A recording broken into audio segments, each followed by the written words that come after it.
इसीलिए हम लोगों का एक शब्द है प्रणाम के लिए, दंडवत। दंड कहते हैं लकड़ी को, लकड़ी की तरह गिर जाना तब दंडवत है। अब आजकल तो ये शब्द रह गया है। एक सज्जन कह रहे थे दंडवत महाराज पर वो पड़े नहीं थे, खड़े थे। तो किसी ने कहा ये कैसा दंडवत? हम कहा दंडवत तो है, दंडवत है, खड़े हैं, पड़े नहीं। तो ऐसा दंडवत तो दंडवत है, दंड के समान है। इसलिए भाई ये झुकना आ जाए और लकड़ी की तरह झुकना आ जाए, बिल्कुल सीधा, हमारे झुकने में भी सरलता हो, सहजता हो। पर एक अद्भुत बात है, सती जी को संशय हुआ। चलो संशय होना भी बुरा नहीं है, पर इस संशय को स्वीकार कर लेना यही सबसे बड़ी बात है।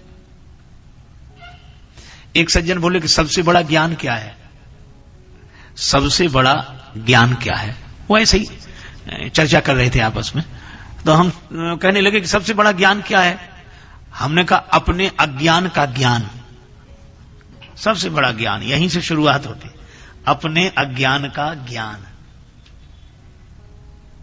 और मुझे तो लगता है कि जिसे अपने में अज्ञान दिखता है, जिसे अपने में अज्ञान दिखता है, उसी को गुरुदेव में ज्ञान दिखता है, और जिन्हें गुरुदेव में ज्ञान दिखता है उन्हीं को जगत में भगवान दिखता है। अपने में अज्ञान, गुरुदेव में ज्ञान, तो जगत में भगवान।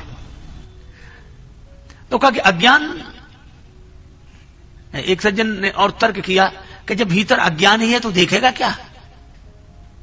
ज्ञान हो तब तो दिखे, अज्ञान में तो कुछ नहीं दिखता, और जो अज्ञान से भरा है वो कैसे दिखेगा? हमने कहा बात तो आपकी सही है कि अज्ञान में कुछ नहीं दिखता, इसे ऐसे भी सोचना चाहिए कि अंधेरे में कुछ नहीं दिखता पर अंधेरा तो दिखता है। यह सही है कि अंधेरे में कुछ नहीं दिखता, किंतु अंधेरा तो दिखता है। पर एक बात है, क्या? अंधेरा भी आंख वाले को दिखता है।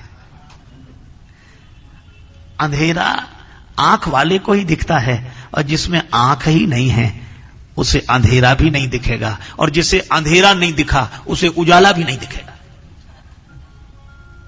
तो जिसके पास अपने अज्ञान को देखने की आंख होती है, उसी को गुरुदेव के ज्ञान को देखने की आंख होती है, और उसी के पास भगवान को देखने की आंख होती है। तो भगवान तो सामने हैं, किंतु सती जी को संशय तो हुआ, पर उस संशय को स्वीकार नहीं करते। एक बार एक महात्मा जी ने अपने 3 चेलों को उपदेश दिया कि बेटा कुछ परोपकार का काम किया करो। तीनों बोले जरूर करेंगे गुरुजी। लेकिन क्या होता परोपकार? बोले भूखे को भोजन, प्यासे को पानी, गरीब की सहायता, दीन दुखी की सहायता, यही सब परोपकार होता है। तीनों बोले करेंगे। एक काम जरूर किया करो। हाँ गुरुजी जरूर। दूसरे दिन शाम को लौटे, कुछ परोपकार का काम किया? हमारा किया। क्या? बोले एक बुढ़िया सड़क पार नहीं कर पा रही थी, हमने उसका हाथ पकड़ा, उस बुढ़िया को सड़क पार कराई। ठीक, बहुत अच्छा, आशीर्वाद करना चाहिए ऐसे काम। अब दूसरे से पूछा तुमने? दूसरा चेला बोला गुरुजी हमने भी उसी बुढ़िया को सड़क पार कराई। तो ये 2 की जरूरत क्यों पड़ी? शायद सामान रहा होगा कुछ ऐसा। लेकिन आश्चर्य तो तब हुआ जब तीसरे चेले से पूछा तुमने? तीसरा चेला बोला गुरुजी हमने भी उसी बुढ़िया को सड़क पार कराई।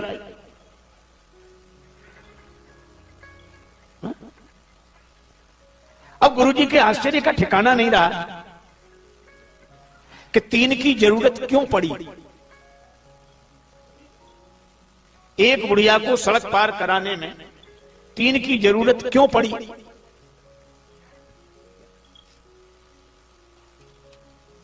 तीन की जरूरत क्यों पड़ी? तो तीनों बोले गुरुजी दरअसल बात यह थी कि बुढ़िया को सड़क पार करना ही नहीं था। तो तुमने सड़क पार क्यों कराई? बोले हमें परोपकार करना था। तो हमने बुढ़िया से कहा चल तुझे सड़क पार कराएं। वो बोली हमें नहीं जाना। बोले तुझे नहीं जाना पर हमें तो परोपकार करना है। तो उसने जिद की तो दोनों हाथ पकड़ लिए और खींच कर ले जाओ तो वो गालियां देने लगी। तो तीसरे ने हाथ पकड़ा, तीनों ने मिलकर परोपकार कर दिया। गुरुजी बोले मूर्खो वो गाली देती रही तो भी तुम्हें समझ में नहीं आया? बोले गुरुजी आप ही तो कहते थे कि अच्छे काम में गाली भी मिले तो परवाह नहीं करना चाहिए, कर देना चाहिए। अब बोलो ये परोपकार है, ये परिहित है। बहुत बार तो हम धर्म के नाम पर धर्म करते रहते हैं, और धर्म के नाम पर हम जो धर्म करते हैं उसका धर्म से कोई संबंध। एक राजा को बड़ी चिंता हुई कि हमारे राज्य में कितने आलसी हैं, तलाश करो। मंत्री बोला सरल उपाय है, आप आलसी घर बनवाओ। आलसी घर बनाया गया। राज्य में मुनादी हुई कि जो आलसी हो उनके लिए सुनहरा अवसर, आलसी घर में पधारें, आराम से रहें, सारी व्यवस्था राज्य की ओर से होगी। आलसियों के लिए एक आवश्यक शर्त है, कर कुछ नहीं सकते। दूसरे ही दिन आलसी घर भर गया, दूसरा बनाया वो भी भर गया। राजा को बड़ी चिंता हुई कि हमारे राज्य में इतने आलसी।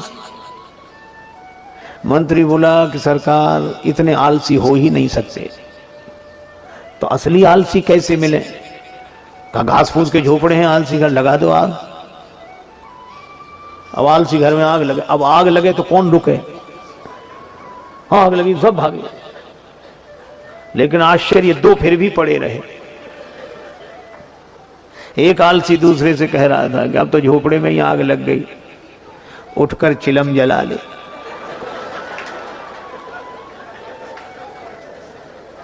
दूसरा बोला अब उठकर कौन जाए, आग तो खुद जलते जलते यहीं आई जा रही है।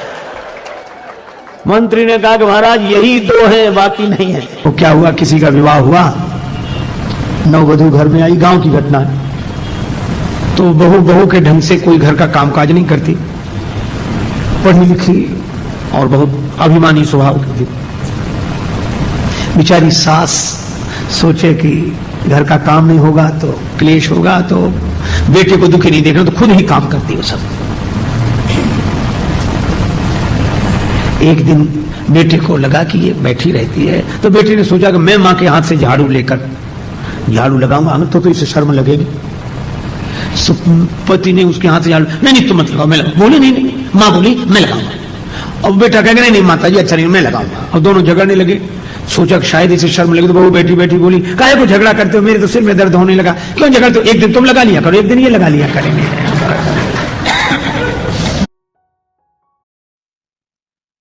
तो हमने ये कथाएं सुनी स्वामी राजेश्वरानंद जी महाराज द्वारा।